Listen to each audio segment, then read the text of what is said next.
Cənab Başçı Orxan Hüseynzadə, Firdevsi Məmmədov dəfələrlə müraciət elədik. Videoda paylaşsaq belə bu şalmanların aşması barəsində İşıq İdarəsi bir tədbir görmür. Baxın, hər gün şalman biraz daha aşır. Sim də günü-gündən boşalır. Boşaldıqca da bu 10 minlik elektrik xəttləri aşma ehtimalı var.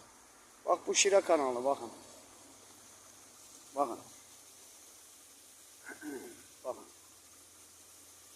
Baxın, zibilxanaya döndərilib, doldurularaq buranın qazılması barəsində də heç bir tədbir görmür.